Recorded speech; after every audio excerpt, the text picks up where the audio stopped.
Bonjour et bienvenue sur le plateau de ASYS TV à l'occasion du 8e sommet de l'Africa Student and Youth Summit. Donc je suis ravi d'accueillir ici parmi nous Thione Niang, cofondeur de Akon Lighting in Africa, qui est là, qui est intervenu à l'occasion de la première plénière à l'occasion de ce sommet qui se passe ici au sein de la Cité internationale de Rabat. Bienvenue, welcome. Thank you. So it's a pleasure to receive you. We learn a lot about Akon Lighting in Africa. Thank you. It's a big honor to receive you here in Morocco, in Rabat. And I would like to know more about Akon Lighting in Africa. Well, Akon Lighting Africa is a project in response to some of the issues that we're dealing with in energy. From 3 African sons, Akon, myself, and Samba Bacheli from Mali, we thought that it was necessary to come up with some concrete solutions that can help elevate the problems that our people have in the rural areas, especially utilizing one of our most important resources that we have in the continent, which is the sun. 365 days in a year we have the sun, and unfortunately it is unutilized. If you look at some countries like Morocco, Europe, and etc., many countries in Europe, they don't have as much sun during the winter time. In Africa, 365 days in the year, in my country, Senegal, you have sun. But we thought that instead of going through the grid systems and etc., we can focus on solar energy and bring in some solutions to populations that are off-grid, they are not under grid systems. Until today, 600 million Africans are in the dark. And then, the project has been very successful. This past, 5 years we've been working on it. It's in 18 countries today. Nice. What do you think about the thematic chosen by the Africa Youth Student Summit, the future of Africa? Do you think that the youth has a predisposition to change the world, actually? Well, I think it's great to create a platform for young people, and especially in Africa, to talk about the future, which is themselves, to tackle some of the issues that's waiting for them, that's waiting for answers from them, not from anywhere else.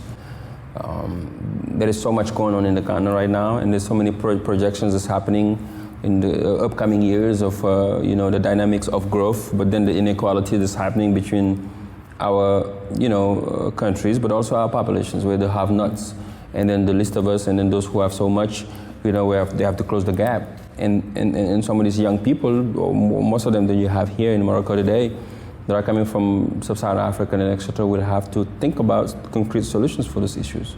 When it comes to energy, agriculture, transportation, education, and etc., health, all those issues are waiting for them. So I'm pleased to see that there is a platform for them to convene together, but also to connect, to create a network, because that's what happened back in the 60s, when the 50s, 40s, late 50s, when our founding fathers went to France to study, before they came back home, the Senghors, the Nkrumahs, the Patrice Lumumbas, and etc. They were able to reconnect, to build a network that helped them to create grassroots organizations when they came home, political parties and etc., to tackle the most pressing issues at that time, which was liberation and independence. Now today, one of the most pressing issues that we face today is agriculture, energy, jobs. How we can make sure that young people have jobs, decent jobs, to create wealth for them so they don't take the ocean, the Mediterranean, trying to come to Europe and etc. And then these platforms help to convene those things and push the reflections a little further for that, to find solutions. Do you think, Thione, that actually the government are aware about the impact of the climate change also on the economy in Africa, and did they hurt the youth people in Africa? Well, there is a big disconnect between most of our governments today and what's happening with the young people, because majority of young Africans are, 80% of the population today, a little more than that, are under 30 years old. It's the majority. But if you look at the government level, 90% of African leaders today are over 50, 60 years old. So there's a disconnect. They cannot communicate to them. They cannot talk to them. They cannot project for them from their future. They don't even understand how to use emails. Most of them, you can't communicate with this young generation because they are technology generation. They are directly with their phones. They have access to everything. Before, in our homes, We used to wait. I remember growing up in Senegal back in the late 90s. We had only one national TV. To rate the news, you have to get the news at 8 p.m., right? After 8 p.m., 11 p.m., there's no TV in the country. You have to wait till the next day at 8 p.m. again. Today, the same information that the young person has in Harvard University in Boston or here in Morocco, the young person, Mamadou or Fatou, in the rural sides of Senegal or Mauritania has the same access in the same minute. D'accord? So those young people now, you have governments who are leading them, but who don't have no connection whatsoever with them. They don't even understand what their wishes are for. You see some young people who want, some ministers of youth who are over 60 years old, but they want to plan for the future for this young generation. It doesn't work. The good thing is when you have young people involved in the government, you have energy, you have creation, you have innovation. They will try. They have the energy. They can move forward further more, and they can reflect for the future. But and then you have to put them on the center of what's going to happen for the future for them. Only them can plan the future for themselves. You cannot plan it for them. What government should do is create the environment, the platform for them to be able to exercise, to freely, like the Americans are doing with Silicon Valley. You're creating an opportunity for young people to create and finding solutions for the pressing issues of the country. But if you don't do it, there is a disconnect for that.